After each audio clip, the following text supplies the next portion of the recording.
Indonesia, selamat malam Smart Listener, senang sekali bisa kembali hadir untuk Anda dan tentunya melalui 95.9 Smart FM Jakarta kita akan berbagi spirit dan juga berbagi inspirasi untuk Anda selama kurang lebih 2 jam ke depan bersama Ayah Edi dalam program Indonesian Strong From Home. Saya Nancy Mowoginta akan menemani Ayah Edi untuk tentunya bisa berbagi dengan Anda dan berinteraksi langsung di kesempatan malam hari ini, dan Anda juga bisa berbagi tentunya bisa berpartisipasi di 2 sarana kami di line telepon maupun di line SMS. Saya sapa terlebih dahulu Ayah Edi ya. Selamat malam Ayah. Selamat malam Mbak Nancy dan selamat malam Smart Listener di seluruh tanah air. Betul. Sebelumnya saya mau mengucapkan terima kasih buat Ayah Edi yang sudah setia ya sekian lama perjalanan Indonesian Strong From Home di Smart FM dan juga ikut mewarnai 16 tahun perjalanan Smart FM ya. Selamat ulang tahun juga Smart FM ya. Oke, semoga kita sama-sama terus bisa berbagi ya. Bisa menginspirasi Indonesia. Mudah-mudahan waktu-waktu kita akan terus diisi oleh pencerahan dan kecerahan. Baik, dan malam hari ini kita juga akan berbagi pencerahan, yaitu bagaimana kita melihat dan juga menyikapi anak-anak kita. Lain zaman pasti juga beda generasinya ya. Yang pasti kita lihat anak-anak sekarang lebih kritis gitu dan juga lebih banyak keingintahuannya. Nah, bagaimana sebenarnya kita bisa menyikapi dan juga bisa menyeimbangkan diri dengan anak-anak kita, karena jangan sampai nanti mereka juga banyak ingin tahu tetapi kita tidak bisa memberikan informasi yang sesuai dengan dibutuhkan. Gimana tuh Ayah? Ya Mbak Nancy, jadi ya zaman berubah ya. Pasti anak-anak zaman pun berubah begitu. Kalau dulu anak-anak zaman kita mungkin lebih banyak diam, kemudian lebih banyak mendengar dan menuruti, juga lebih banyak tertutup. Tapi anak sekarang mungkin karena kita sudah lebih dari 60 tahun merdeka, jadi mulai merasa diri merdeka. Kemudian mereka jauh lebih kritis ya. Kemudian mereka juga jauh lebih terbuka atau verbal, dan mereka jauh lebih berani untuk berkata yang atau menyatakan apa yang mereka sukai maupun apa yang mereka tidak sukai. Nah, sementara zaman kita dulu waktu kecil tidak seperti ini. Kemudian selama 30 tahun kita punya sejarah dibelenggu untuk tidak menjadi orang yang kritis dan orang yang belak-belakan bicara apa adanya. Kita dulu dibangun oleh sebuah retorika politis yang selalu menyajikan yang baik-baik saja. Mikul dhuwur mendem jero. Jadi ya di satu sisi memang bagus gitu. Tapi di sisi lain kita baru alami dan baru ketahui, oh yang dipendem itu sebegitu buruknya, seperti yang sekarang baru terbongkar satu persatu.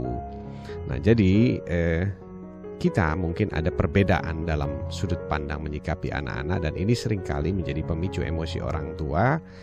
Dan malam ini mungkin kita akan bisa bahas ya bagaimana kita menyikapi ini semua, sekaligus juga kita akan sentuh email-email yang masuk melalui komunitas Ayah Edi, dan mungkin juga SMS atau dan telepon ya. Telepon ya, begitu kira-kira. Dan malam hari ini kita ingin tentunya anak-anak kita menjadi orang-orang yang luar biasa ya, dan tentunya itu juga dimulai dari rumah, karena dukungan orang tua itu juga punya peran penting.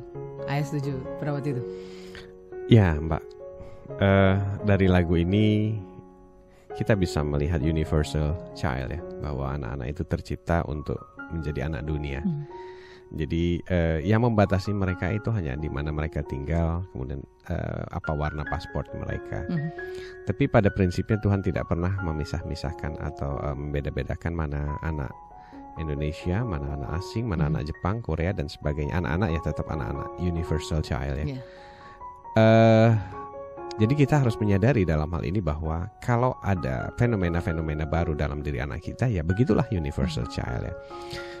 Sayangnya kita ini kan dibentuk dalam sebuah tradisi, dan tradisi itu ada yang baik, ada juga yang perlu kita tinggalkan begitu. Jadi kalau yang baik ya kita bawa terus, kita pertahankan. Tapi kalau tradisi-tradisi yang sifatnya karena ketidaktahuan kita dalam mendidik, ya kemudian ketidaktahuan kita tentang bahwa anak-anak kita kalau kritis itu adalah bagian daripada universal child, ya itu mungkin yang perlu dievaluasi ulang, dikaji ulang. Kalau tidak baik ya kita ubah ke dalam pola-pola pendidikan yang universal atau pendidikan dunia. Jadi yang lebih menyesuaikan zamannya seperti itu Ayah ya, dan bagaimana tentunya kodrat atau juga ini fitrah dari anak-anak kita sendiri. Ya, kira-kira seperti itu Mbak. Jauh 1400 tahun yang lalu ya, seorang bijaksana yang bernama Imam Ali itu pernah menyatakan bahwa didiklah anak-anak kalian itu sesuai dengan zamannya, karena mereka nanti akan hidup pada zaman yang berbeda ya. Bukan pada zaman kalian hidup gitu. Ini adalah pesan yang sangat dalam pada kita semua, para orang tua, guru juga, dalam mendidik anak. Jadi jangan jadikan kita pattern atau contoh bagi mereka, tapi kita belajar dari mereka bagaimana kita bisa membantu mereka. Kenapa? Karena jujur saja ya Mbak Nancy, kalau kita punya rumah ini kan ada pintu depan, ada pintu belakang ya. Pintu belakang seandainya dikatakan sebagai masa lalu, pintu depan adalah pintu menuju masa depan. Pernah nggak Mbak Nancy menemukan rumah yang kunci belakang pintu rumahnya bisa untuk buka pintu depannya? Masing-masing pasti punya fungsi sendiri. Masing-masing punya fungsi sendiri walaupun materialnya sama ya. Kunci. Okay. Baik, nanti kita akan coba diskusi lagi dengan Ayah Edi bagaimana sebetulnya kita juga menyikapi hal-hal tentang anak-anak kita, tentang bagaimana kekritisan mereka dan apa yang tentunya perlu kita persiapkan sebagai orang tua untuk menghadapi hal ini. Karena seperti tadi sudah disampaikan Ayah bahwa mereka juga hidup di zamannya, dan ini juga perlu penyesuaian bagaimana zamannya, dan kita yang mungkin hidup lebih awal begitu ya, ini juga perlu menyesuaikan bagaimana setiap zaman-zaman itu ada sebuah perubahan di dalamnya. Dan kita juga mengundang Anda untuk bisa berinteraksi. Kita masih mengulas tentang bagaimana kita menyikapi ketika anak-anak kita memang lebih kritis dan apa yang tentunya perlu disikapi oleh orang tua sehingga kita juga bisa menyesuaikan, karena beda zaman, lalu juga beda bagaimana mereka menerima hal-hal dan menyerap banyak hal yang mereka lihat, mereka dengar ya, di mana mereka tentunya ada di situ. Nah, bagaimana orang tua juga bisa menyikapi hal ini yang mungkin perlu tentunya kesamaan ya mungkin dengan anak-anak kita, bagaimana kita menyikapi hal ini. Nah Ayah, apa yang perlu tentunya kita persiapkan sebagai orang tua ketika kita tentunya menemui anak-anak kita yang memang kritis ya saat ini. Saya saja sangat terkagum-kagum ya dengan keponakan-keponakan yang wow, dari mana mereka bisa mendapatkan kalimat itu, lalu juga apa yang mereka ingin sampaikan seperti itu.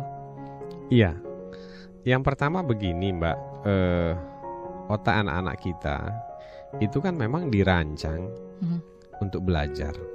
Jadi dia punya instinctive of learning. Jadi setiap saat itu dia selalu ingin belajar. Satu itu. Yang kedua, anak-anak kita itu dirancang dengan logika dasar yang masih utuh. Nah, jadi logika dasarnya masih utuh. Kenapa saya katakan masih utuh? Karena masih terbebas dari pengaruh-pengaruh belief system ya. Belief system tuh misalnya kalau di kita itu pengaruh-pengaruh memasukkan secara hipnosis keyakinan, misalnya ada hantu, ada setan gitu. Mereka awalnya kan kosong, tapi kita terus yang memasukkan isme-isme kepercayaan tentang itu, akhirnya mereka terpengaruh. Tapi rata-rata mereka itu masih punya logika dasar yang masih utuh, yang masih asli begitu. Nah terus yang karena logika dasarnya itu masih utuh, maka mereka itu selalu mempertanyakan apapun mereka pertanyakan. Apa itu? Seperti apa itu? Kenapa begini? Kenapa begitu? Gitu. Dan sebenarnya ini adalah otak yang juga dulu dimiliki oleh para ilmuwan kita. Nah, hanya bedanya para ilmuwan itu dulu nggak sempat terberangus, nggak sempat terbonsai. Jadi tidak ada larangan-larangan untuk bertanya. Orang tuanya selalu berusaha untuk menjawab. Orang tuanya kalau nggak tahu ya bilang nggak tahu. Kayak zamannya Thomas Edison tuh maminya bilang, I don't know. Tapi mami bisa bantu kamu untuk menemukan siapa yang bisa menjelaskan ini, siapa yang bisa tahu ini. Jadi anak itu nggak pernah berhenti bertanya. Nah kemudian dalam pertanyaan-pertanyaan seringkali dengan logika dasarnya yang masih utuh itu ya mereka saling menjawab ada keliru, mungkin tidak cocok dengan apa yang dialami oleh orang dewasa. Nah hanya biasanya orang-orang dewasa yang bijaksana seperti Albert Einstein ya, saya punya filmnya, dia tidak akan pernah mempersalahkan anaknya gitu. Tidak, anak ini salah nggak pernah Einstein bilang begitu. Einstein itu selalu bilang, oh ya, apa begitu ya? Gitu. Kenapa begitu ya? Kalau menurut kamu gimana? Gitu.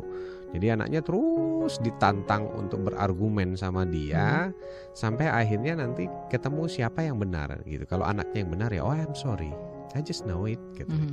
Saya baru tahu ya kalau ternyata yang itu begitu gitu. Perkiraan saya selama ini salah berarti begitu. Jadi sebenarnya kekritisan anak itu adalah mencerminkan bahwa logika dasarnya masih utuh. Kemudian dia memiliki otak sekelas ilmuwan-ilmuwan dunia gitu. Nah hanya masalahnya adalah kita punya tradisi. Nah ini dia tradisi, saya katakan ya, pengaruh tradisi ini kan sangat kuat. Dan tradisi itu biasanya berhubungan dengan boleh dan tidak boleh ya. Jadi boleh ini, tidak boleh begitu, boleh ini, tidak boleh begitu. Jadi dengan lebih banyaknya ternyata tradisi itu mentidakbolehkan bolehkan anak. No, ora pareng kalau bahasa Jawanya. Ya akhirnya si anak yang tadinya punya keinginan tahuan yang luar biasa, kemudian instinct of learning, lama-lama itu pupus dan lama-lama lemah. Kalau lemah hilang. Nah itu diketahui oleh penelitian otak ya, melalui penelitian otak bahwa sistem saraf itu bekerjanya berdasarkan neurotransmitter namanya. Neurotransmitter itu adalah ditembakkan melalui unsur electrical chemical. Elektrik itu listrik, chemical itu kimia, jadi kimia listrik. Jadi kalau di scan itu otak kita tuh setiap hari tuh keluar kilatan-kilatan kayak petir. Nah bareng sama kilatan tadi itu akan tumbuh yang namanya jalur-jalur salaf ya, ada dendrit namanya. Dendrit yang dilapisi oleh jalur-jalur protein yang disebut myelin. Nah disitulah makin banyak jalur-jalur saraf yang terbentuk, maka seorang anak itu semakin hari semakin pintar, semakin pintar dan bertambah pintar. Jadi pintar itu sebenarnya sudah bawaan lahir, kemudian ditambahkan melalui pola asuh. Nah, jadi kalau misalnya kita banyak memberikan keluasan dia untuk bertanya, untuk kritis, mempertanyakan sesuatu, itu jalur sarafnya akan semakin banyak. Karena setiap kata, kalimat yang keluar itu akan melahirkan satu saraf baru. Setiap eksperimen yang dilakukan oleh dia itu akan melahirkan saraf baru, gitu. Nah, saya sendiri selaku pembicara yang selalu belajar setiap hari, setiap malam, itu pun kadang-kadang masih saja latah terpengaruh oleh tradisi gitu. Misalnya dengan tidak boleh ini, tidak boleh itu gitu. Tapi ya mungkin ya lebih cepat sadar gitu. Oh ya. Makanya anak saya mungkin sedikit agak terpelihara ya, atau mungkin lebih baik gitu. Karena kita setiap hari berusaha menyadarkan diri bahwa kritis itu bagus, kritis itu wajar, kritis itu memang alamiah. Tradisimu yang harus diganti, Ayah Edi, Bunda Edi gitu ya. Terus kita tanamkan itu, karena kalau enggak ya kita juga punya yang namanya alam bawah sadar yang dibentuk oleh tradisi masa lalu. Jadi pengennya ya begitu saja, mengcounter anak, kemudian menyalahkan anak, dan yang lebih parah itu adalah melarang anak tanpa alasan atau hanya karena ketakutan demi ketakutan. Jadi bukan berdasarkan riset basis ya. Misalnya, nggak boleh main hujan-hujanan, nanti kamu sakit pilek. Itu kan nggak ada risetnya itu. Gitu. Tapi kita larang dan ini menjadi tradisi. Akhirnya ya benar anak kita sakit. Padahal zaman dulu itu ya Michael Faraday, penemu listrik itu justru dia main hujan-hujanannya sambil main layangan, Mbak. Sambil akhirnya menemukan itu tadi. Akhirnya menemukan sesuatu. Iya, listrik itu. Ya, listrik yang kita gunakan sampai sekarang kan beliau yang menemukan ya. Jadi ya mari kita coba ubah cara-cara kita mendidik, karena anak kita sekarang sudah menjadi anak dunia, universal child. Nah, Ayah, bagaimana kita menyikapi hal ini supaya tadi tidak terberangus ya akar-akar atau juga syaraf-syaraf pertumbuhannya atau kekritisan anak-anak kita seperti itu. Nah, apa pula yang mungkin juga perlu disikapi oleh orang tua? Ya, kritis ini ada dua macam ya. Ada kritis yang sifatnya membangun, ada kritis yang sifatnya merusak. Ya. Kalau yang sifatnya membangun itu kritis-kritis yang ingin menemukan jawaban terhadap masalah-masalah yang ada, itu sifatnya membangun. Dan anak-anak kita selalu aja cari jalan keluar. Makanya kalau di rumah itu ngulik aja ya, ininya ini, kemudian kardus lah dibuat apa gitu ya, ada saja ide-idenya. Tapi ada juga kritis yang merusak atau negatif ya, artinya anak-anak yang kritis untuk mempertahankan habit dia yang salah. Jadi misalnya dia punya hobi balapan motor gitu, terus nggak boleh balapan motor.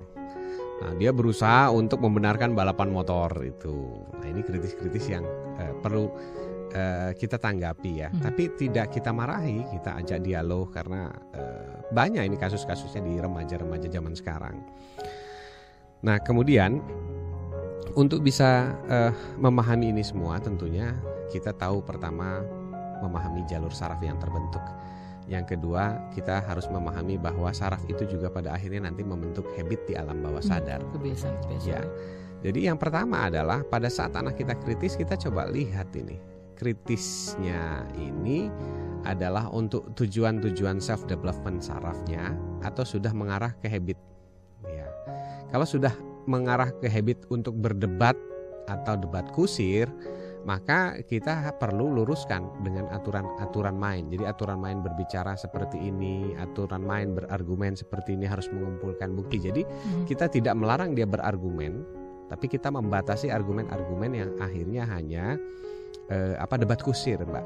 Yeah. Nah, saya kan punya Facebook ya. Nah, Facebook ini sebenarnya adalah alat eksperimen sosial saya gitu untuk melihat seperti apa sih komposisi masyarakat kita. Nah, makanya saya sering lontarkan isu-isu yang kontroversi. Ya, isu yang kontroversial ya. Nah, kemudian ditanggapi bermacam-macam, ditanggapi. Nah, dari tanggapan-tanggapan ini saya bisa mengukur kondisi masyarakat kita seperti ini, kondisi tradisi kita seperti ini, cara berpikir para orang tua seperti ini dan sebagainya, sampai saya bisa melakukan sebuah analisis berikut kesimpulan-kesimpulan bahwa yang perlu kita sampaikan kepada orang tua adalah pencerahan-pencerahan semacam ini begitu. Karena kalau tidak, apa yang dianggapnya apa yang dikomentarkan itu dianggapnya paling benar sendiri gitu. Biasanya polanya seperti itu. Padahal manusia ini perlu tahu bahwa tidak ada kebenaran abadi. Kebenaran abadi itu hanya pada zamannya. Gitu. Jadi pada saat kita terbang lebih tinggi lagi, kita bisa melihat lebih besar lagi. Kemudian pada saat riset itu makin maju, kita bisa menemukan hal-hal baru. Maka kebenaran yang lama mungkin tidak berlaku lagi. Jadi makanya di talk show ini pun saya menyatakan kalau ada apa yang saya sampaikan itu hanya kebenaran hari ini mungkin ya, atau mungkin dalam setahun inilah paling lama begitu. Seperti dulu Magellan ya kasusnya ya. Orang dulu kan percaya bahwa bumi ini datar, Pak. Dan itu diaklamasikan dalam bentuk ajaran agama ya. Sampai ada seorang yang mengatakan bahwa bumi ini nggak datar tapi bulat gitu. Terus pusat tata surya ini bukan bumi tapi matahari gitu. Itu adalah sejarah masa lalu. Artinya kalau ada orang kritis macam itu dan menentang, tunggu dulu. Ayo kita lihat dulu testimoninya, bukti-buktinya. Jadi jangan pakai sistem kekerasan, gelap mata dan sebagainya. Harus dilihat. Berbagai sisi. Kemudian pembuktian demi pembuktian. Toh nyatanya akhirnya terbukti kok memang matahari yang jadi pusat tata surya bukan bumi. Cuma sayangnya kan kalau kita lihat di TV ini tradisi kita mulai mengarah ke sana ini. Itu apa sedikit hancur, bakar gitu ya. Terus serang begitu. Mungkin dari sisi emosi begitu ya. Iya, kok kita mundur gitu. Kok kita mundur ke zamannya Claudius Ptolemaeus ya, Nicolaus Copernicus dan sebagainya gitu. Itu udah zaman 1500 atau 2000 tahun yang lalu gitu. Semestinya mungkin kita bisa banyak belajar dari hal-hal yang disinilah, sudah kita lihat. Iya, disinilah kenapa saya katakan bahwa pendidikan kita ini harus banyak direformasi, harus banyak dikaji ulang. Dan banyak sekali tinjauan-tinjauan atau perubahan-perubahan yang dibutuhkan supaya kita ini nggak mundur gitu loh, Mbak.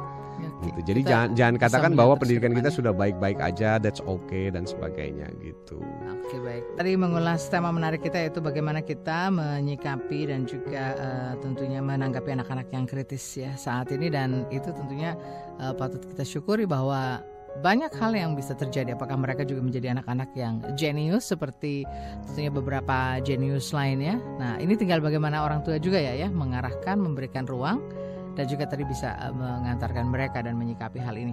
Kita juga punya beberapa pertanyaan Ayah di SMS maupun di email. Ini juga pertanyaan terhadap anak-anak yang cukup kritis juga. Ya. Nah, perlu seperti apa disikapi? Yang pertama saya mau bacakan dari email Ibu Lili Wong ya. Selamat malam Ayah Edi. Selamat malam Bu Lili. Anak saya sekarang umurnya 14 tahun, laki-laki, kelas 2 SMP. Semua fasilitas diberikan seperti les Inggris, Mandarin, dan semua pelajaran, dan bahkan juga piano.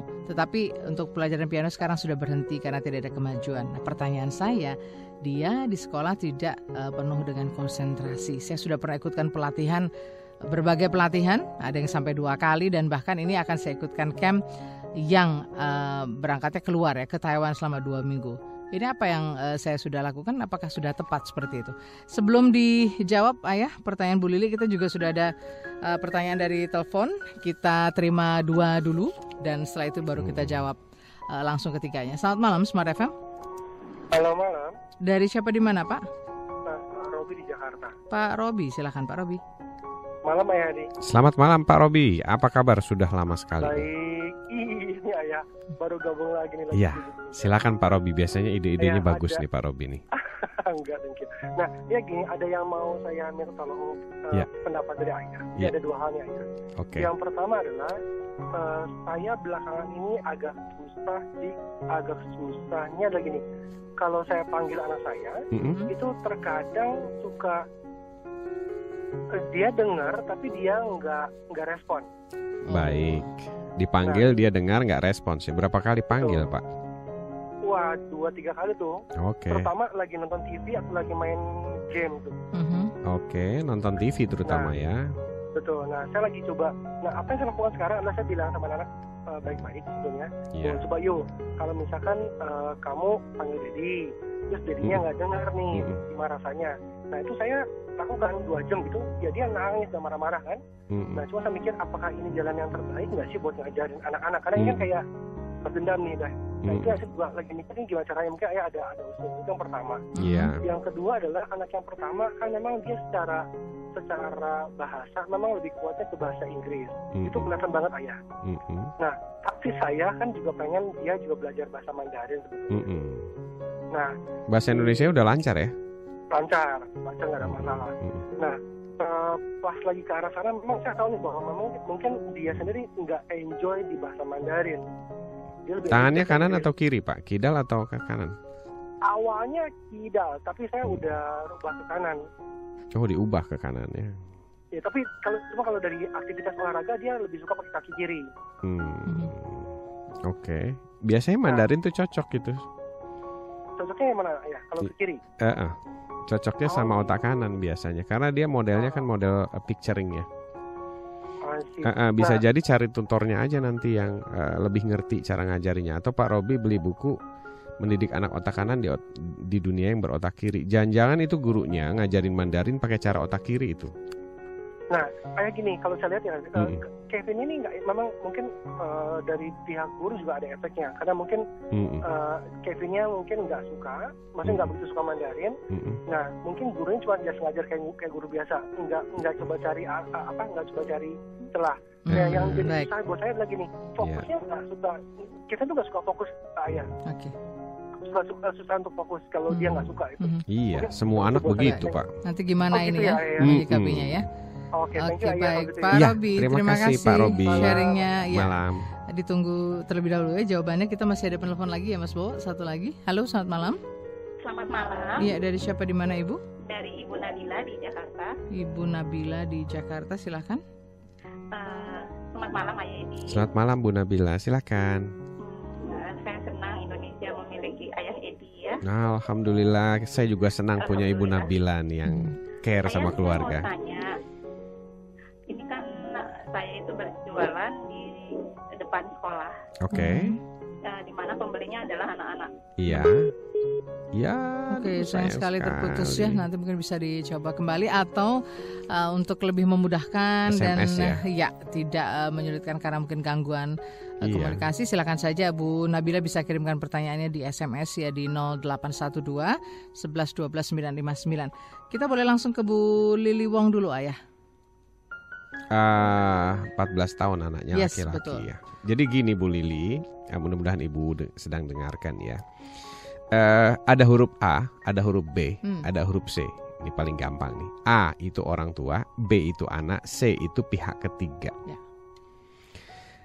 pada saat anak-anak kita bermasalah atau kita ingin dia begini-begini, rata-rata orang tua itu menyerahkan kepada pihak ketiga, diikutkan ini, diikutkan itu, diikutkan ini.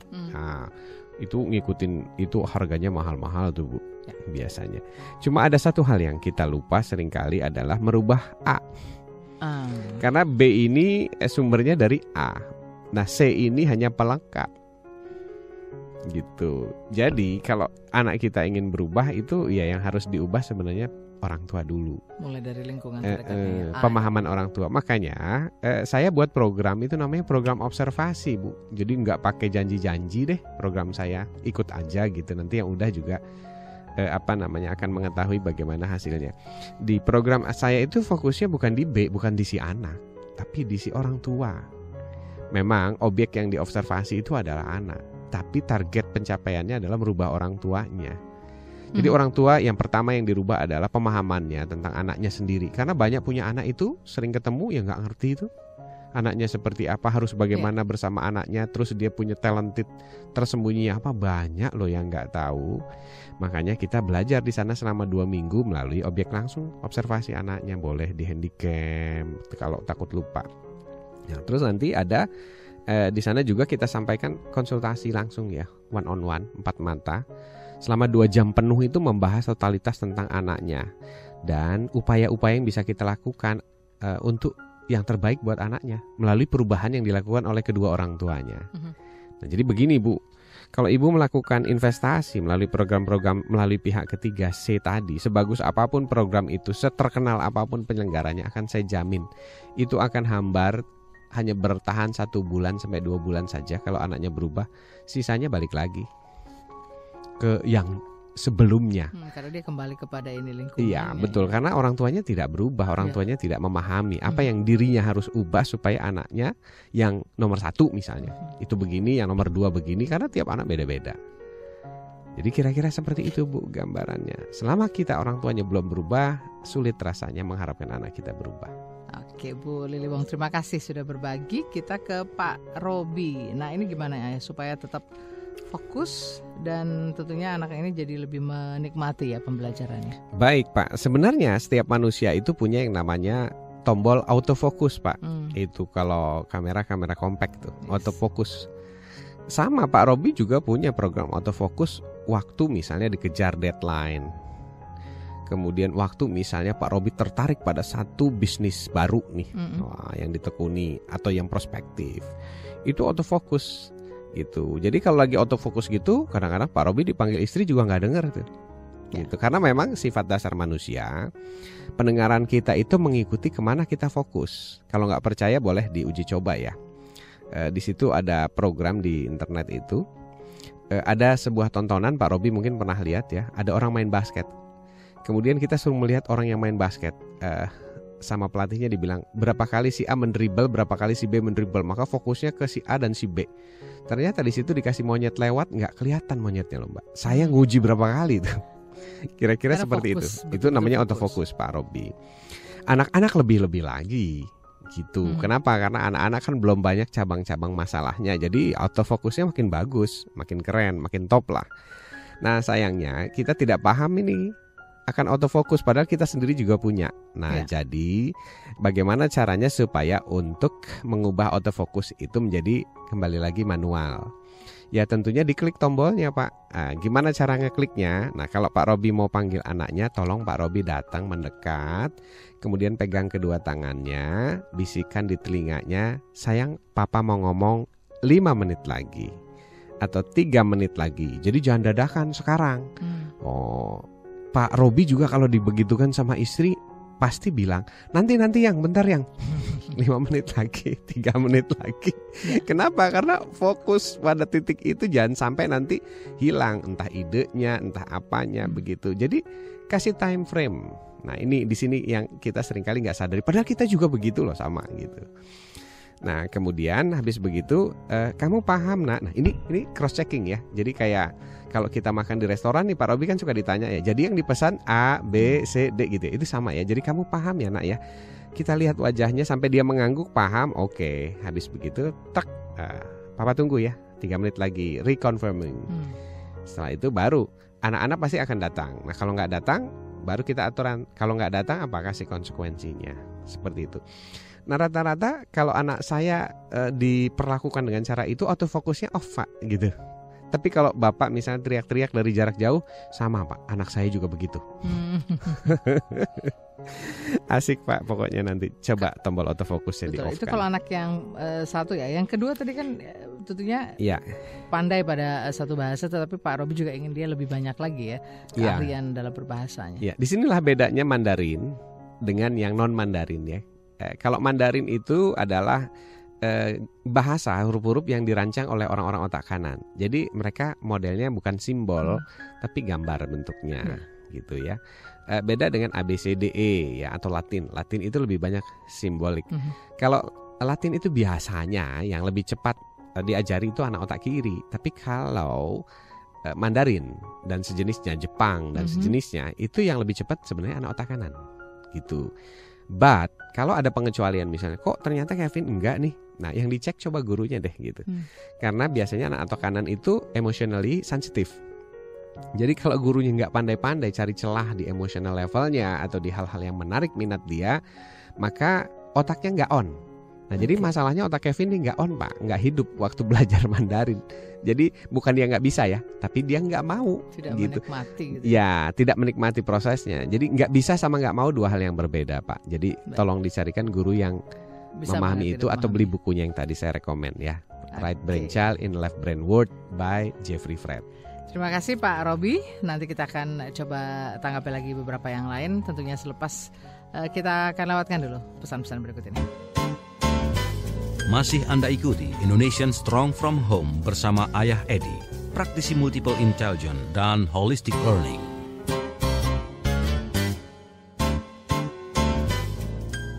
Kita masih berbagi untuk Anda dan tentunya waktu sudah begitu banyak berlalu. Ada 3 sesi yang sudah kita lewati dan mudah-mudahan dari 3 sesi ini juga banyak yang kita bisa tangkap dan banyak yang kita bisa maknai.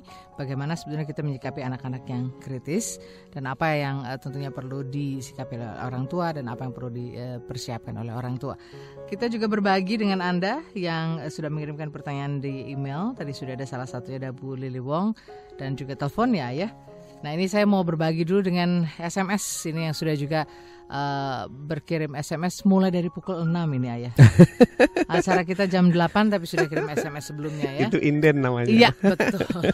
Supaya juga bisa ditanggapi.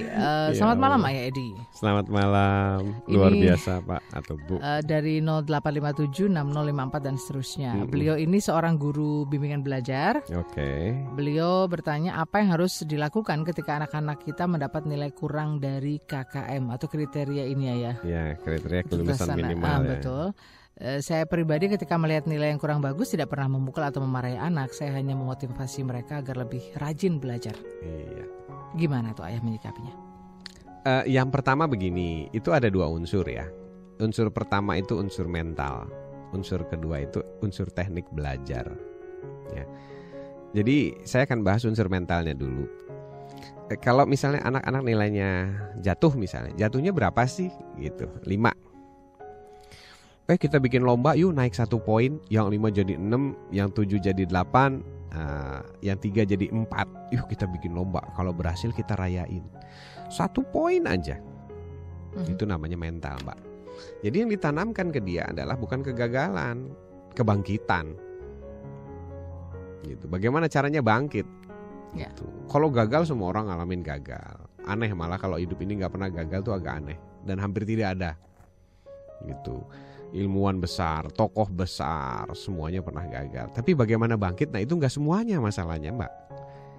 Gitu. Dan kita tidak pandai. Banyakan kita ini pengajar, guru, orang tua tidak pandai membangkitkan. Justru pandainya memojokkan. Atau pandainya menghinakan. Sehingga anak-anak itu patah arang.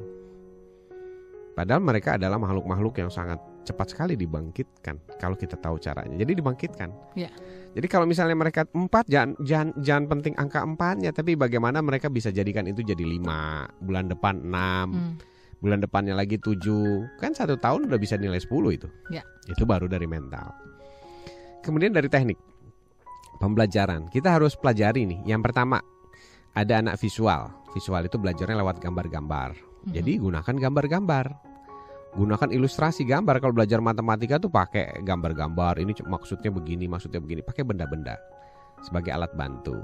Terus yang kedua, ada anak auditori diskusi. Ya, pakai alat diskusi. Jadi kalau misalnya dia menjelaskan matematika, ya pakai penjelasan, presentasi. Nah, dia suruh presentasi. Karena harus bunyi ini anak auditori. Kemudian anak kinestetik. Anak kinestetik itu harus pakai alat peraga. Benda, ya gunakan alat peraga. Jadi jangan semua bermacam-macam anak itu dibimbing dengan hanya satu cara. Nah, guru bimbelnya harus memahami anak dan berbagai macam cara dicoba belajar. Ada banyak kok bukunya ya, teknik-teknik pengajaran seperti itu.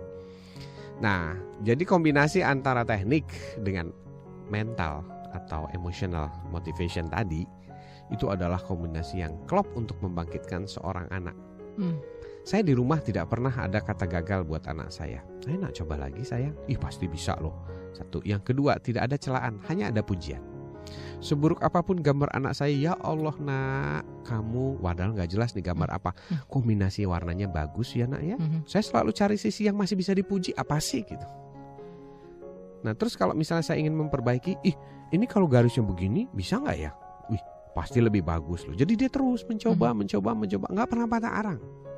Karena tadi bentuk apresiasinya itu tentunya melihat dari segala sisi ya. Nah, disitulah fungsi dan peran guru. Sebenarnya guru yang pertama itu bukan pengajar, tapi seorang motivator. Bagaimana keras itu terbangkitkan, bisa melotot berjam-jam itu mendengarkan kita, menyaksikan kita atau mengikuti apa yang kita harapkan. Nah, kalau saya bicara di sini ya mungkin ya ini cuma bicara, tapi yang pernah ikut seminar saya insya Allah bisa memahami apa yang saya maksudkan gitu ya. Gitu. Jadi kayak kemarin misalnya ya di Balikpapan acaranya sampai jam 5 sampai jam 6 terus masih aktif. Kemudian kemarin juga dikejar pesawat harus jam 5 tank saya pergi begitu. Ya masih antusias. Nah itu sebenarnya harus dibangun di sebuah kelas. Itu, tapi sayangnya kalau kita lihat kelas ya. Waktu TK benar-benar ini guru-gurunya charming, atraktif, menarik, berbagai macam dicoba. Tapi begitu masuk SD kenapa jadi silent class gitu? Jadi kayak penjara kan gitu. Gak ada suara-suara, gak ada kebisingan, gak ada teriakan-teriakan motivasi, gak ada hore-hore kegirangan gitu. Kenapa harus kelas itu silent? Padahal tidak semua cocok ya untuk anak-anak. Dan anak-anak itu cenderung lebih suka atraktif, rame, semangat dan sebagainya. Mungkin karena mereka juga masih ada unsur bermainnya tadi memang harus diciptakan juga ya. Iya, bahkan seorang Leonid Brezhnev atau siapapun presiden Amerika, presiden Rusia aja masih main kok di apa namanya di iklan satu apa namanya media ya. Ya Bill Clinton, kemudian ada siapa Margaret Thatcher lah. Margaret Thatcher kurang keras gimana ya di Iron Woman kan gitu.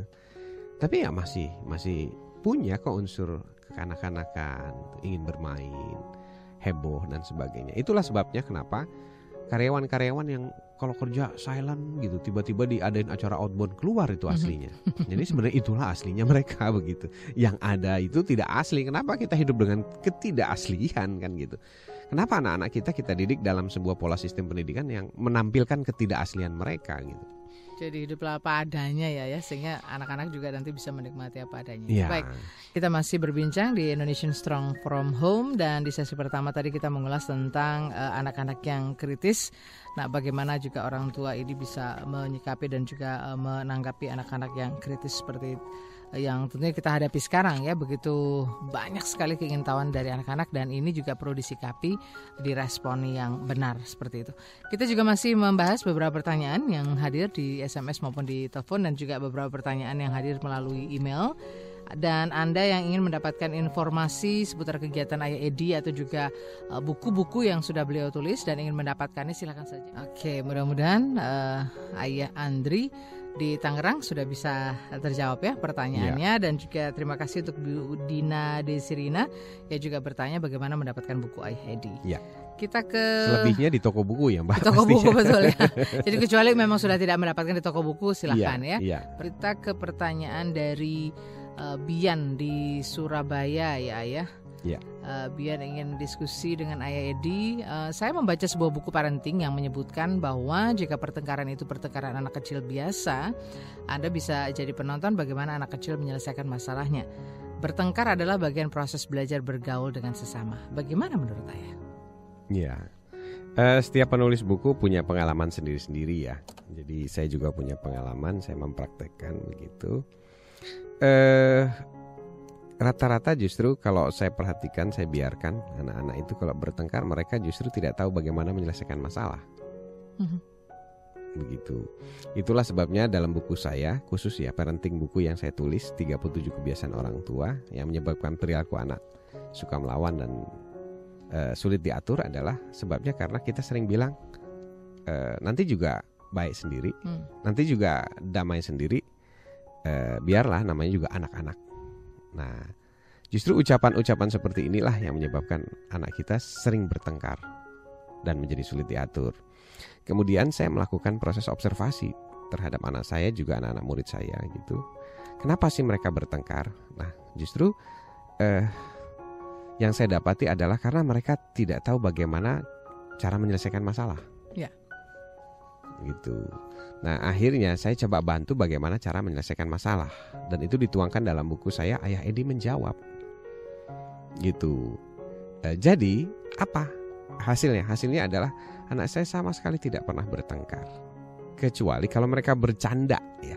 Jadi pertengkarannya itu tidak pernah berselisih, misalnya rebutan mainan, rebutan makanan, segala sesuatu serba mereka tahu aturan main. Kemudian kalaupun misalnya habis bertengkar karena bercanda itu sulit dihindari karena ada pukulan, kadang-kadang jatuh dan sebagainya.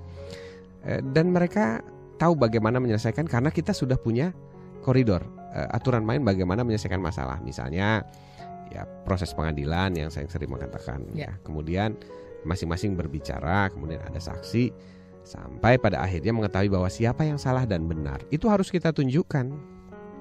Harus jelas. Aturan mainnya jelas. Sehingga pada akhirnya sekarang ini setelah fase 2 tahun ya, periodisasi kita mengajarkan itu semua, anak saya selalu kalau ada pertengkaran saya tinggal tanya, kira-kira siapa ya yang harus minta maaf? Siapa yang harus bersalah? Itu sudah masing-masing, nggak perlu proses pengadilan lagi tuh sekarang, sudah ada awareness ke sana. Jadi siapa yang salah, siapa yang harus langsung minta maaf, tunjuk gitu. Kemudian siapa yang mau mulai minta maaf duluan?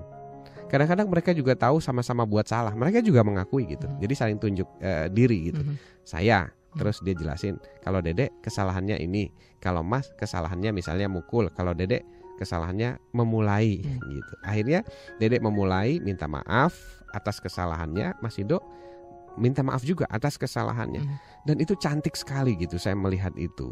Alangkah indahnya kalau ini bisa dikuasai oleh semua orang tua kemudian diajarkan pada anaknya. Kenapa? Karena cobalah lihat tragedi di jalanan ya. Sekarang ini sudah tidak jelas siapa yang nabrak, siapa yang ngotot, siapa yang nyalip, dia yang galak gitu ya. Siapa yang motong jalan, siapa yang dimarahi. Nah, jadi sudah kebalik-balik ini. Kebalik-balik. Jadi istilah tadi dalam buku parenting tadi ya silahkan saja karena penulisnya bukan saya, tapi menurut pengalaman saya, pengamatan saya, observasi saya, dan aplikasi saya di keluarga saya dan di murid-murid saya, ternyata tidak begitu, Mbak. Itu komentar saya. Bian, terima kasih sudah berbagi dengan ya, kita. Bian silakan pilih ya mau ikut yang mana begitu. Tapi yang penting kebenaran itu adalah hasil, Bian. Oke, kita lanjut sekarang ke email berikutnya ya dari Pak Israk Maharani ya. Assalamualaikum Ayah Edi. Waalaikumsalam Pak Israk. Semoga Ayah selalu dalam lindungan Allah Subhanahu Wa Taala. Amin Pak Israk 10.000 kali. Ayah, saya punya sepupu perempuan yang sekarang umurnya 10 tahun. Setiap malam dia selalu mengigau dan igauan yang sama. Dalam mengigau dia mengatakan saya nggak mau. Begitu seterusnya setiap malam dimulai dari dia berumur 6 tahun. Nah, awalnya kami telah mencoba menanya tentang berbagai kegiatan bersama teman-temannya ya sebelum tidur. Apakah mungkin ada pertengkaran yang terbawa ke dalam mimpi? Namun sampai saat ini hal itu masih saja terjadi. Nah, pertanyaan saya, apakah dia perlu kami bawa ke seorang yang ahli begitu, ke katakanlah psikiater, atau hal apa yang perlu kami lakukan agar dia tidak mengigau lagi setiap malam seperti itu ya? Begini Pak Ishak, nggak usah dibawa ke yang ahli, Bapak saja kita buat jadi ahli. Jadi biar sama-sama ahli. Kan enak ya Mbak. Pertama, waktu anak mengigau, dia mengucapkan sesuatu dalam alam bawah sadar. Makin kecil umur anaknya, makin dia tidak bisa membedakan apakah itu mimpi atau nyata. Nah, pada saat itulah waktu dia mengigau, langsung kita merapat mendekati telinganya, kemudian tanya pakai nada yang flat ya. Nggak mau apa nak? Ayo jawab gitu. Ayo jawab. Perintahnya menjawab, nanti dia menjawab. Nggak mau ini. Sama siapa kamu? Lagi di mana sekarang?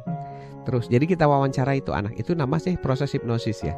Nanti kalau misalnya ucapan kita pas ke anak, itu dia bisa jawab itu. Bisa jawab sambil tidur, sambil ngigo. Jadi antara ngigo dan tidur itu seperti orang lagi dihipnosis ditanya gitu. Jadi kita tanya terus. Terus nanti begitu sadar, nanti kita tanya lagi, masih ingat gak dia? Tapi kebanyakan anak lupa, makanya kita cari seperti itu. Terus nanti dengan bertambahnya usia, nanti semua igauan itu akan dia ingat. Anak saya itu biasanya dulu waktu masih kecil, saya tanya begitu, jawab patah-patah, terus makin besar dia makin bisa jawab. Dan jawabannya itu biasanya ya Pak, ini hasil catatan saya. Yang pertama adalah dari sisi tontonan. Jadi dia pernah nonton dinosaurus, jadi merasa dikejar-kejar dinosaurus. Nah, dalam mimpinya itu jadi dia teriak-teriak. Nah, oke, habis begitu kalau gitu jangan nonton dinosaurus lagi ya nak. Jadi segala film-film yang agak serem kita coba hindari ya, walaupun itu adalah film binatang reptil ya. Terus yang berikutnya adalah pola asuh orang tua. Nah, pola asuh orang tua ini ada hal apa yang sampai dalam sekali secara emosional dibawanya ke dalam mimpi. Dan yang ketiga nggak salah lagi adalah lingkungan sekolah. Apakah dimarahi gurunya, dihukum gurunya, atau yang paling sering nih dibullying anak lain. Gitu. Jadi itu jadikan referensi. Nah, menggalinya seperti itu pada saat tidur diupayakan ya tadi. Kenapa nak? Di mana ini? Kamu lagi di mana? Sama siapa? Gitu. Jadi seperti kita ngobrol dalam keadaan sadar. Kira-kira seperti itu. Nah, kalau udah tahu sebabnya apa, ya kita tinggal perbaiki, kita solusikan. Kalau sekolah kita bicara sama sekolah. Kalau ternyata sumbernya orang tua, ya kita bahas yang mana nih kejadian yang kemarin, kita jangan lakukan lagi.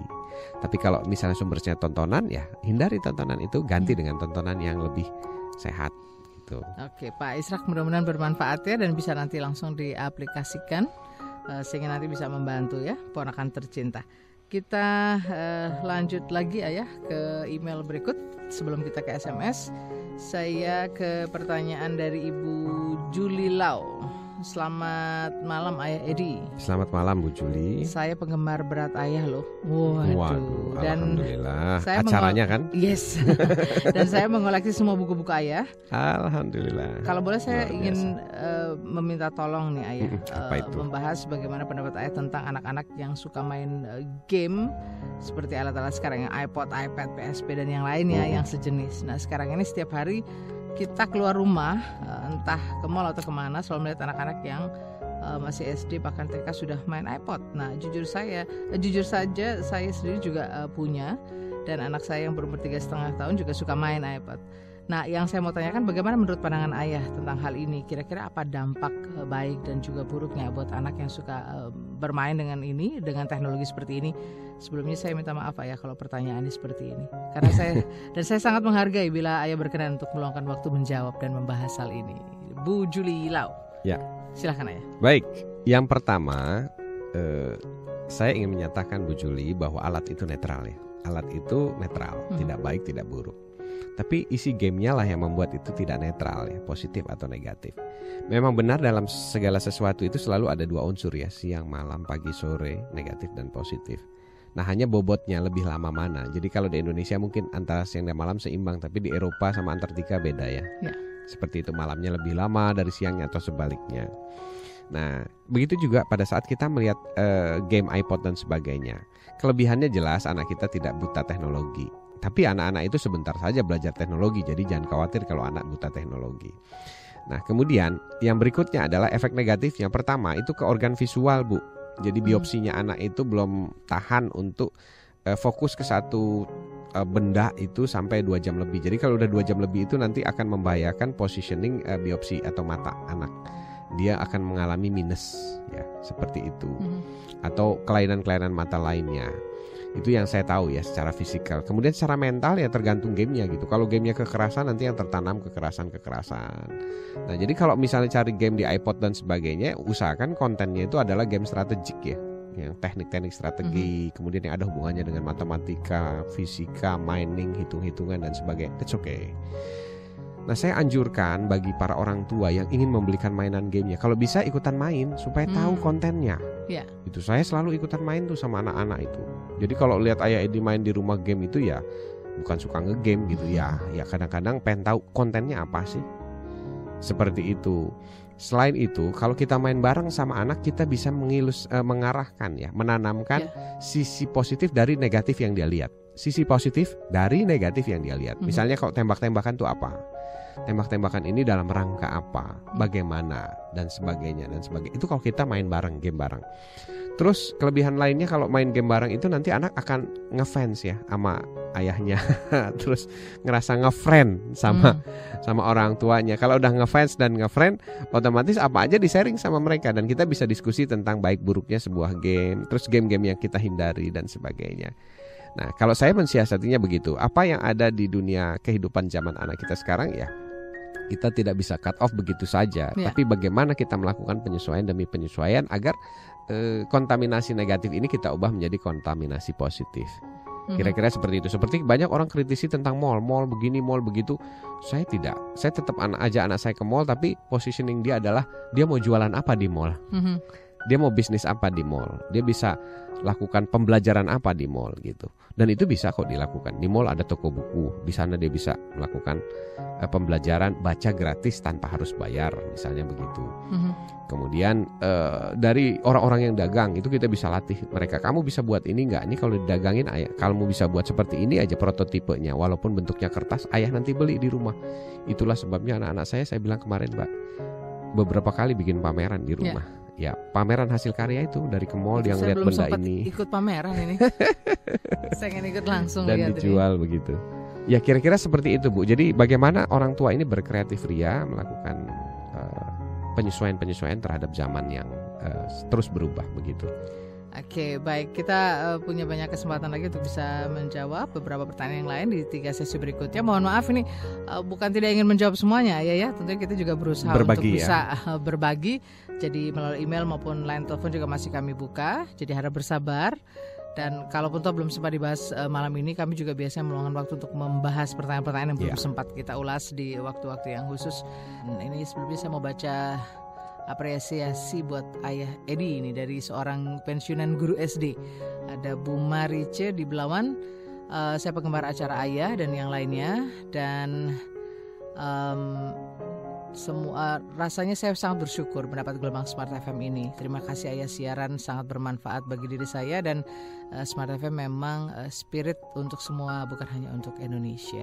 Oh, terima kasih ya Ibu. Ya, terima kasih Bu Marice, karena saya juga sempat terharu ya bahwa siaran Medan itu khusus menjangkau sampai ke pelosok. Dan saya kaget bahwa ternyata orang-orang perkebunan banyak yang mendengarkan saya. Jadi waktu dulu ada pelatihan 1000 guru di Medan, banyak orang yang kenal saya ya dari suara itu, katanya karena mendengarkan di bawah-bawah pohon, di mana begitu. Wow. Jadi menakjubkan, saya sampai tanya sama kacapnya Smart FM Medan, apa betul ya sampai Sergei gitu ya? Oh iya Ayah sampai, katanya begitu. Sampai di pelosok-pelosok iya, ya. Iya begitu, luar baik, biasa. Kita sudah ada yang tersambung di line telepon lagi, kita terima terlebih dahulu. Selamat malam Smart FM. Selamat malam Ayah Edi, Mbak Nancy. Selamat malam Pak Joni. Iya, Dr. Joni. Dr. Joni, apa kabar? Iya, saya lama pernah sekali ini lihat beliau tampil di salah satu televisi ya. Silakan dokter. Sedang diwawancara. Silakan Pak. Ayah, saya terinspirasi dengan pemikiran kritis. Iya. Boleh lebih keras sedikit dokter. Ini agak kecil. Kalau kita bunuh kekritisan itu sejak awal, mungkinkah pada waktu dia tua itu menjadi keras kepala? Saya kepikiran begitu. Iya. Saya kepikiran gitu. Saya sekarang lagi mikirin apakah mungkin kita punya kelompok centennial yang masih sehat, yang pikirannya masih jernih, tapi masih bisa berkontribusi karena dia masih mau berdiskusi sama orang-orang yang lebih muda gitu. Kalau nanti dia keras kepala, lalu dia menjadi orang-orang yang disingkirkan, nggak berkontribusi. Itu aja ya. Iya. Baik, terima kasih. Terima kasih dokter. Dr. Joni, selamat malam. Ayah, silakan. Ya, ini Kalau tinjauan NLP-nya begini dokter gitu. Pada saat seorang anak kritis, maka kritis itu biasanya disertai dengan logis ya. Kemudian disertai lagi dengan eksploratif. Jadi dia nggak sendirian itu lahirnya dok. Jadi anak yang kritis itu biasanya lahir logis. Jadi dia akan punya analisis logis, kemudian di sana diikuti oleh unsur eksplorasi, mengetahui, mencari tahu, menemukan solusi masalah atau jawaban dari masalah. Nah, kalau tadi dokter mengatakan bagaimana kalau kita bunuh sejak kecil, berarti logisnya kita bunuh. Eksploratifnya juga terbunuh, maka yang tersisa di situ adalah belief system dok, sistem kepercayaan. Belief system. Nah, belief system ini tidak mengenal logika. Itu tidak mengenal analisis, tidak mengenal macam-macam. Yang ada adalah apa yang dia percaya benar, maka orang lain salah. Ya. Gitu. Ini ya, apa yang dia percaya benar, maka orang lain salah. Nah, ini yang sedang terjadi di bangsa kita ini, Dok. Yang dipertontonkan setiap hari itu adalah karena pembunuhan kritis ya, sifat-sifat dasar kritis, sifat alamiah anak yang kritis sejak kecil, sehingga logisnya terbunuh, eksploratifnya terbunuh. Orang logis itu nggak pernah mainkan ego, dia cuma mainkan akal. Jadi kalau it doesn't make sense sama it makes sense, dia cuma itu aja kenalnya. Jadi berdasarkan alasan-alasan. Tapi sekarang ini mau dikasih alasan apapun dok, ya tetap saja yang kuat itu adalah belief system.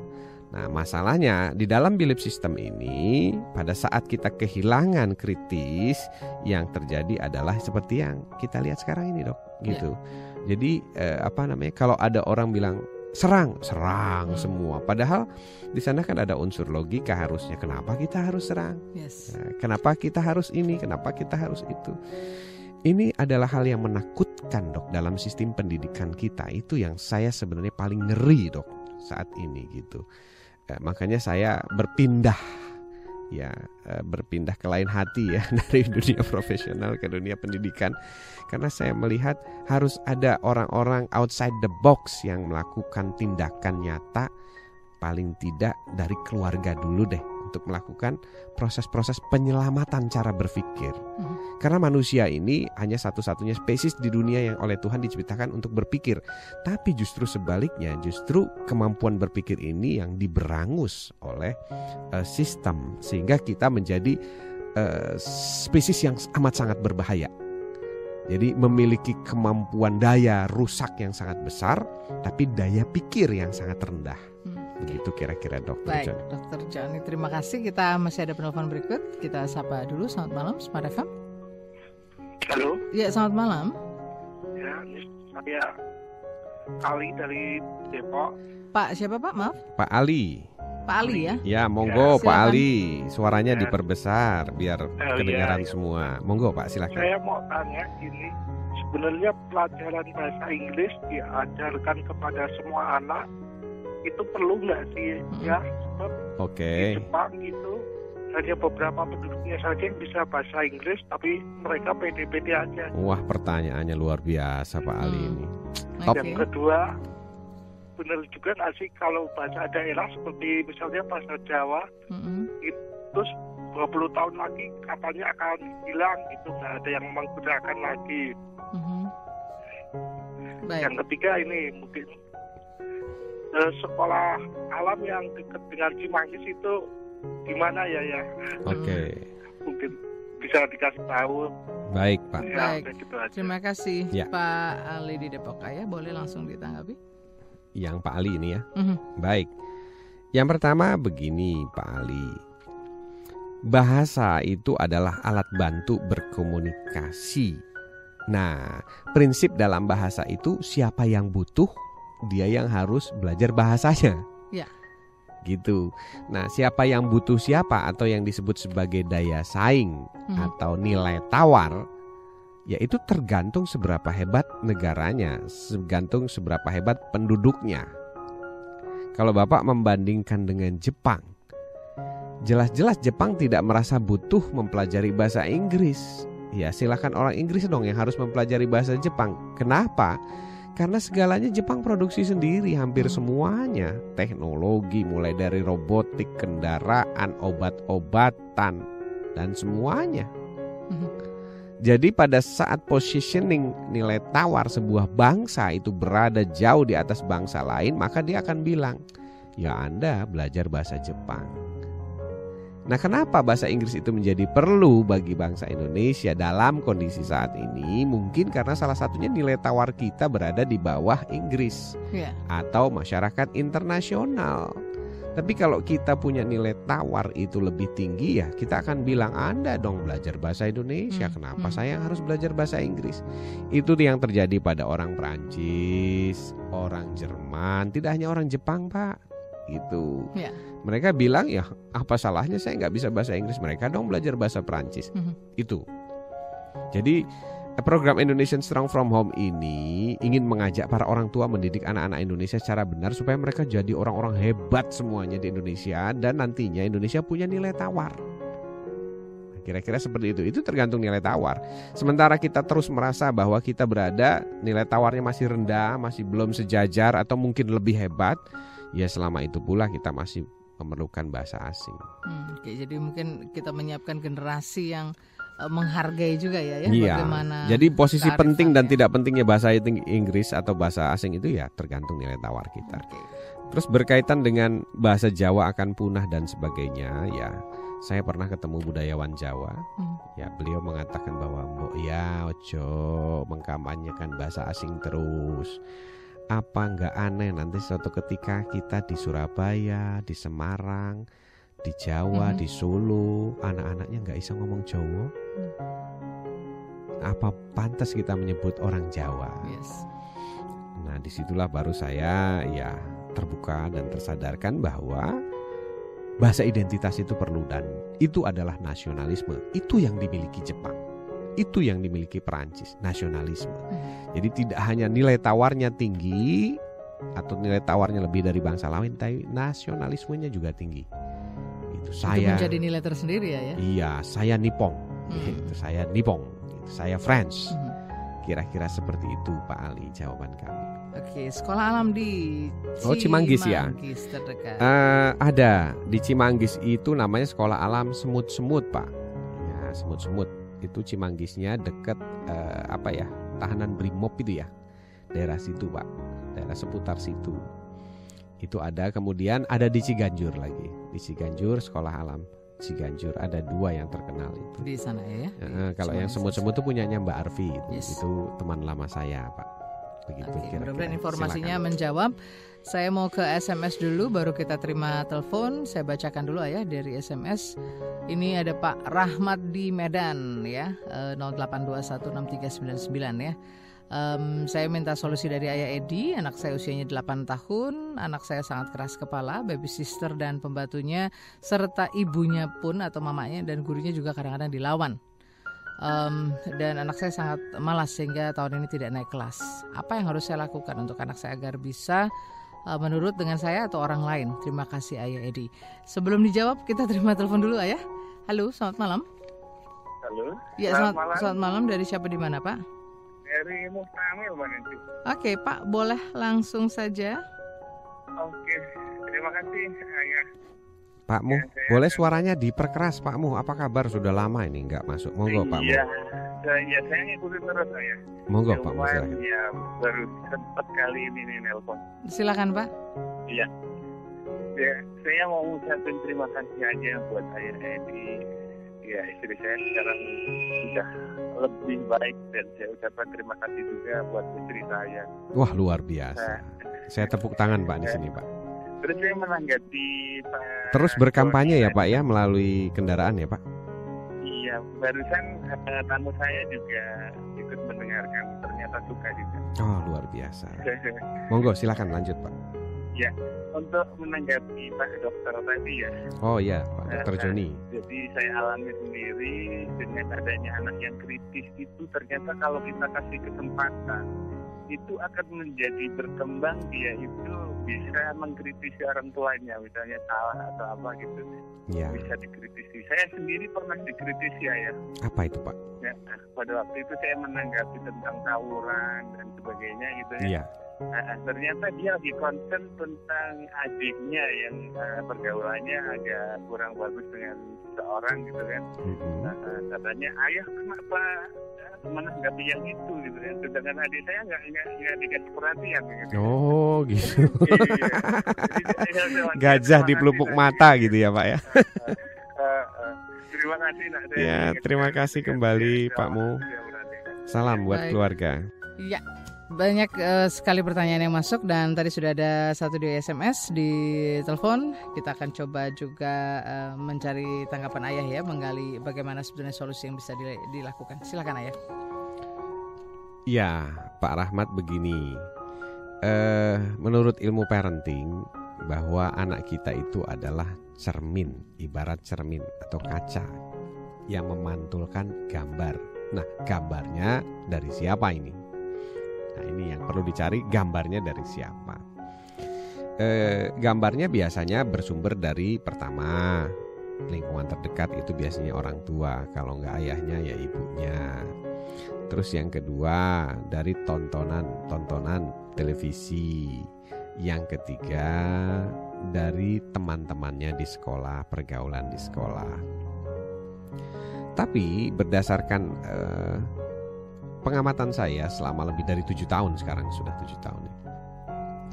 Yang paling besar itu sumbernya justru dari orang tua Pak. Makanya 4 tahun yang lalu ya, 3 tahun yang lalu tepatnya, saya menulis buku yang berjudul Mengapa Anak Saya Suka Melawan dan Sulit Diatur.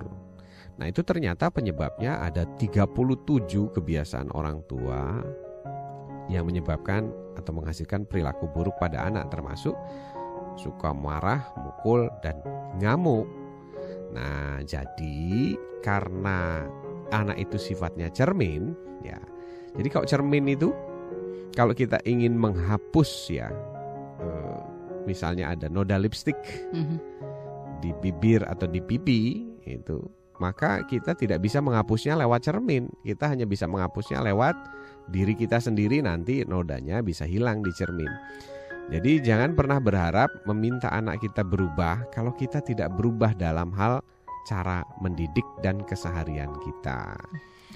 Nah, dari pengalaman-pengalaman kami itu di sekolah ya, terutama menghadapi berbagai macam jenis orang tua, itu justru sangat kelihatan sekali gitu. Sampai kita tuh sudah bisa memprediksi kalau anaknya melakukan ini pasti orang tuanya caranya begini, orang tuanya seperti ini, suami dan istrinya begini. Makanya di situ dijelaskan di buku saya itu. Nah, sekarang tersedia ini di Gramedia ya, 37 kebiasaan orang tua yang menghasilkan perilaku buruk. Satu persatu itu 37 dibahas. Nah, tugas kita Pak adalah 1, membaca satu persatu. Terus kedua, setelah tuntas kita baca, kita bahas dengan istri, kemudian memilih kita akan merubah kebiasaan yang mana dulu, yang paling gampang dulu kita ubah.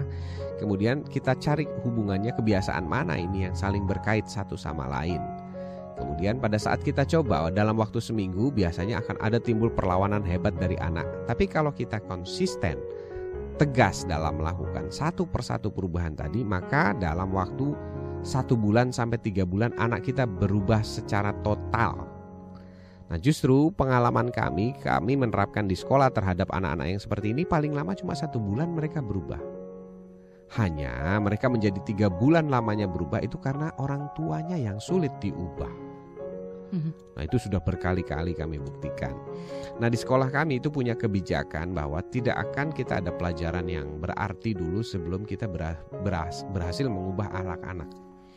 Nah kemudian kami juga punya kebijakan pada saat kita menerima akhlak anak yang seperti ini atau anak yang seperti ini, kita minta orang tuanya tanda tangan atau agreement untuk sama-sama menyelesaikan masalah ini. Kalau orang tuanya tidak mau berubah, biasanya setelah 1 bulan atau 3 bulan kami akan meminta mencari sekolah lain yang kira-kira lebih peduli dari sekolah kami. Jadi inti dari semua masalahnya adalah kita orang tua adalah cermin bagi anak. Jadi kalau anaknya begitu, ya nggak usah jauh-jauh lah. Lihat ke dalam dulu. Lihat ke dalam. Dan buku ini sudah membantu kita semua untuk menemukan apa saja yang salah dari kita dan apa saja yang perlu diubah. seberapa cepat kita mengubah perilaku orang tua, maka seberapa cepat itu pula maka perilaku anak kita akan berubah. Begitu kira-kira Pak. Pak Rahmat di Medan, terima kasih ya. Kalau masih kurang lengkap juga, nanti ditambah lagi satu buku lagi yang berjudul Ayah Edi Menjawab. Ya. Itu lebih dalam bentuk ilustrasi kasus-kasus. Jadi banyak sekali pertanyaan. Ya, ada 100 kasus di sana, begitu kira-kira. Oke Pak Rahmat di Medan, terima kasih sharingnya dan semoga menjawab juga bermanfaat apa yang sudah ditanggapi Ayah. Dan kita ke Pak Muhtamil, tadi beliau menanggapi tentang kekritisan. Gimana nih Ayah?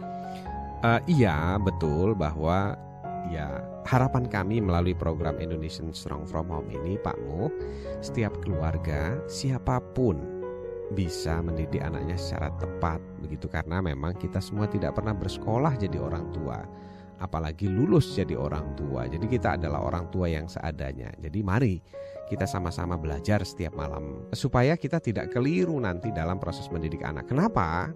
Karena pola-pola pendidikan yang ada saat ini adalah pola tradisi, mengikuti secara turun-temurun, terlepas dari apakah itu cocok, tepat atau tidak. Tapi fakta dan kenyataannya banyak orang tua yang tidak berhasil mengendalikan anaknya. Jadi yuk mari kita gunakan cara-cara yang telah diobservasi, telah dirisetkan dan telah terbukti berhasil. Ya kuncinya kalau kita mau pasti bisa, siapapun bisa, termasuk Pak Muhtamil dan tamu-tamunya tentunya. Terima kasih, semoga menjawab. Dan kita ke Pak Supriyadi di SMS ya. Selamat malam Ayah Edi. Selamat malam Pak Supriyadi. Waalaikumsalam warahmatullahi. Bagaimana cara meyakinkan kepada istri agar dapat memberikan keleluasaan kekritisan anak? Karena sering melarang anak kami yang masih 5 tahun. Kira-kira tipsnya yang tepat bagaimana ya? Terima kasih. Begini Pak, untuk mempelajari satu hal baru itu diperlukan keterbukaan. Satu ya, keterbukaan pikiran. Jadi seperti gelas ini. Di sini ada gelas. Gelas ini ada tutupnya. Ini kalau tutupnya belum terbuka mau diisi apa ya? Nggak bisa. Nah sama seperti istri kita. Dia punya tutup belenggu ketidakkritisan yang dibangun oleh sistem pendidikan sebelumnya. Sehingga pikiran logisnya itu terkunci mati seperti apa yang dipertanyakan oleh Dr. Joni tadi gitu. Sedangkan orang yang tidak logis itu ya yang berkembang belief sistemnya. Jadi kalau misalnya sudah menganggap dirinya benar ya yang lain salah semua, itu kan bahaya Pak. Nah kemudian untuk membuka tutup ini yang bekerja di sana adalah sistem emosi dan sistem ego Pak. Ego manusia itu pakai sistem ego. Jadi kalau salah-salah kita bicaranya justru malah terkunci rapat, jadi bukan terbuka tutupnya. Jadi salah satu caranya adalah pertama, Bapak rekam acara ini. Nanti hari Sabtu kan ditayang ulang jam 10 sampai jam 12. Atau kalau nggak bisa rekam nanti Bapak ke internet, ada Telios TV yang merekamnya itu. Di sana ada Mas Putra ya yang Telios TV yang merekamnya. Kemudian Bapak saksikan itu. Nah, ajak istri untuk menyaksikan. Tapi kalau tidak bisa juga Bapak klik www.ayahkita.com. Di sana kami punya rekaman-rekaman yang bisa diakses via internet. Nah, itu bisa di-download. Nah, nanti hasil downloadnya di CD kita denger bareng sama istri. Jadi, ada acara bagus loh, aku mau dengerin ya. Gak apa-apa, kamu gak usah dengerin, gak apa-apa. Tapi kan gak mungkin ya satu kendaraan misalnya gak dengerin, atau satu rumah gak dengerin. Lama-lama nanti tanpa sadar, tanpa sengaja istri tersadarkan. Jadi sistem egonya harus kita lus-lus ya, supaya dia nggak merasa pelan-pelan, ya kikis pelan-pelan. Persis kalimatnya itu, supaya dia nggak merasa aku ini bodoh, aku ini atau ini. Biasanya manusia lebih ke sana gitu.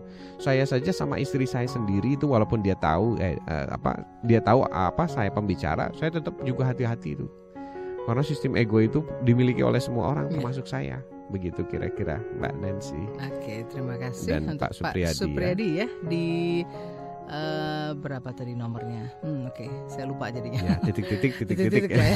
Kita lanjut lagi sekarang ke Bu Eli. Assalamualaikum Ayah Edi. Waalaikumsalam Bu Eli. 081653 dan seterusnya.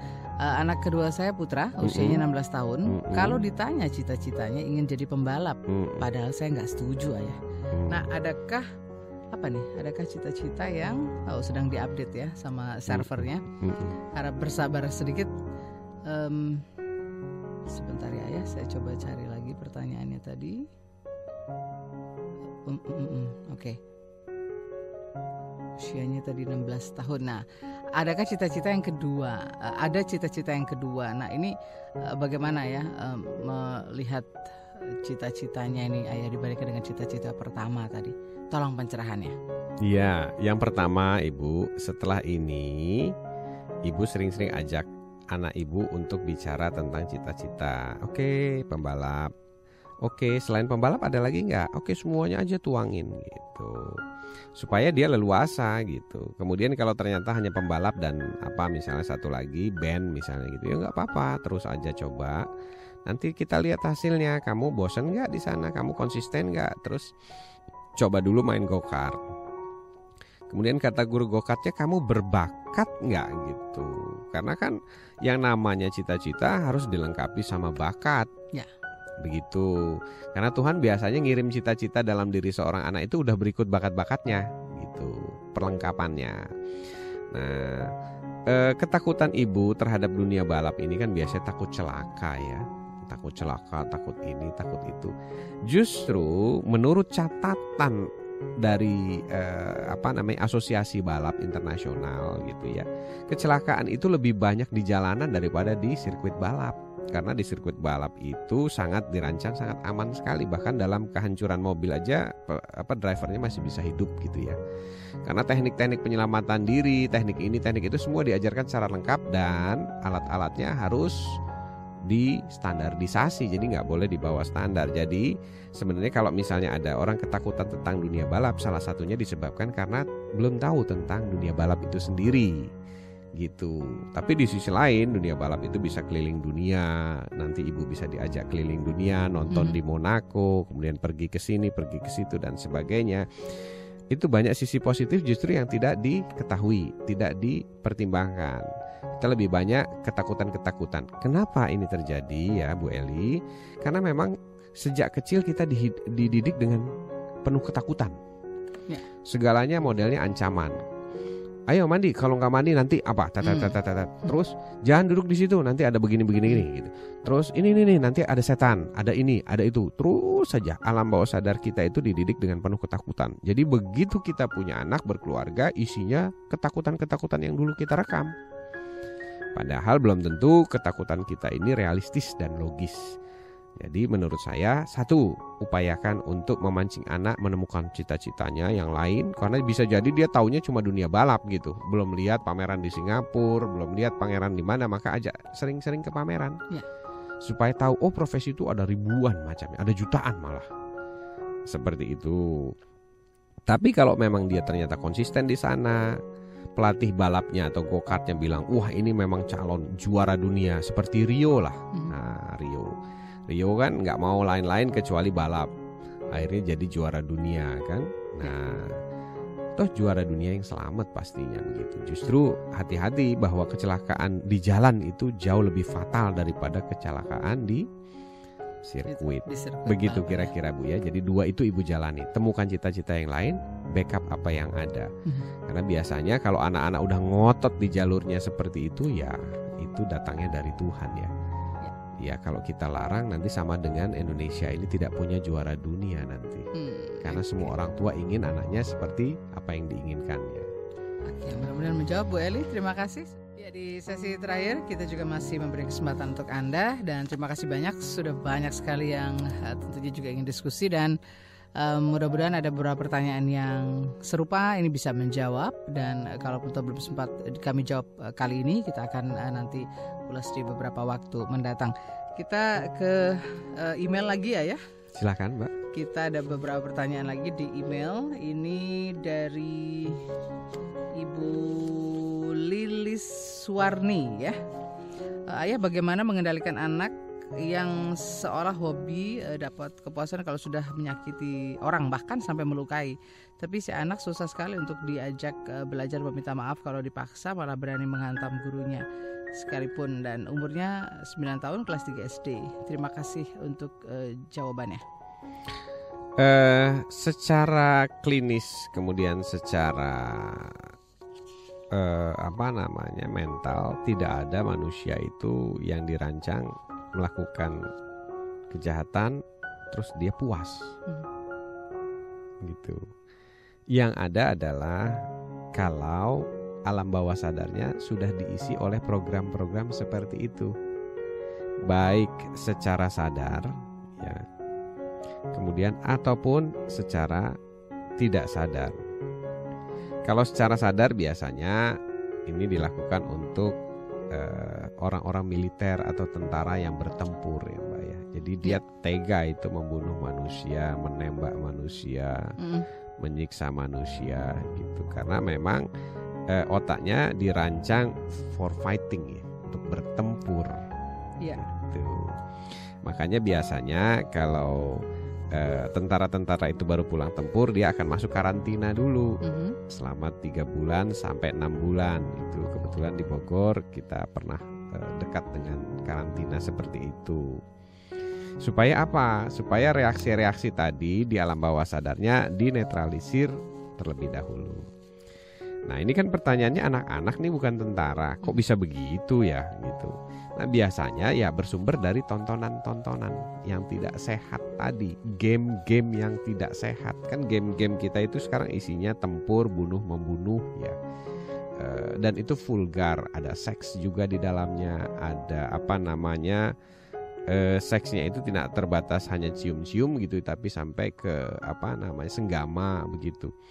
Dan anak-anak itu merekamnya utuh gitu karena daya serapnya sangat tinggi. Nah kalau ini direkam di alam bawah sadarnya, maka ini jadi program yang bersifat virus. Nah jadi seperti muncul kepuasan kalau dia menyakiti orang, itu kan adanya di program-program yang diinstalkan ke otaknya melalui game, melalui tontonan. Tapi yang saya curiga ini adalah game ya, game online, game dan sebagainya. Karena saya pernah ikut bermain game itu ya, isinya seperti itu ya, berdarah-darah sampai merah dan sebagainya.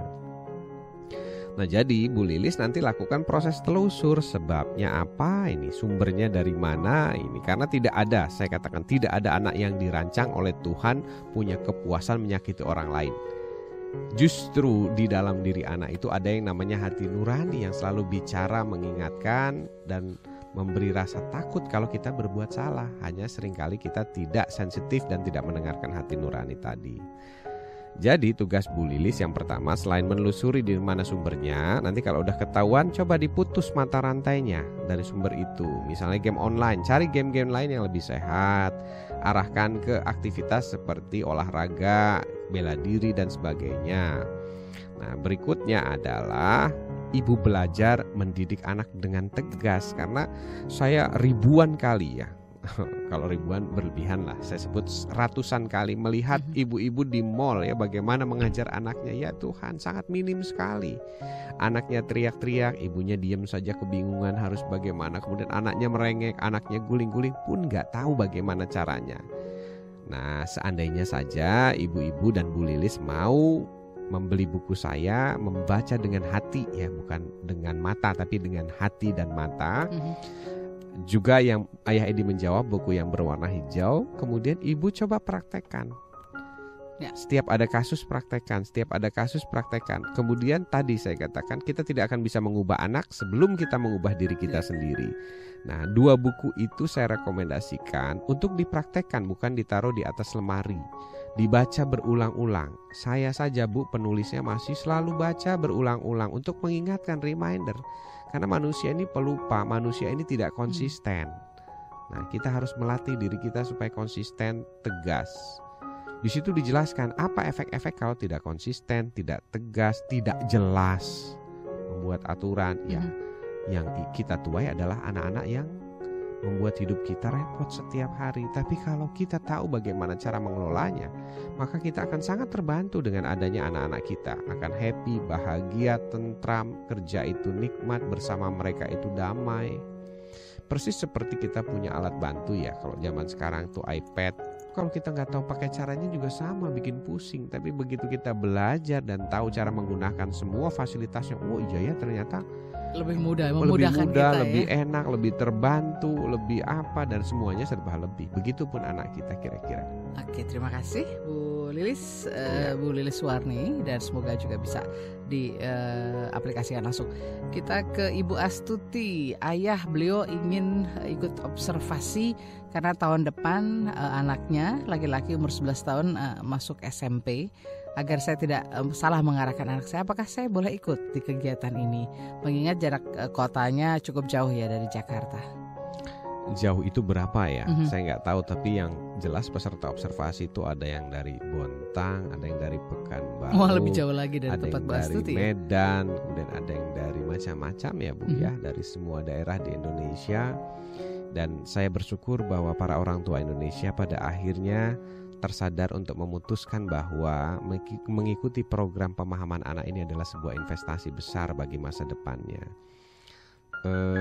Ya mau cuti sampai 2 minggu khusus untuk menemani anaknya ikut observasi dan belajar begitu, termasuk konsultasi. Dan yang lebih hebat lagi adalah komitmen orang tua bersama untuk mau mengikut sertakan anaknya. Jadi yang penting tuh bukan mengikut sertakan anaknya, orang tuanya ikut serta belajar. Dan tidak semua lembaga Bu mau membabarkan, mau membongkar rahasianya bagaimana mendidik anaknya. Kami targetnya setiap orang tua ikut observasi cukup sekali saja seumur hidup.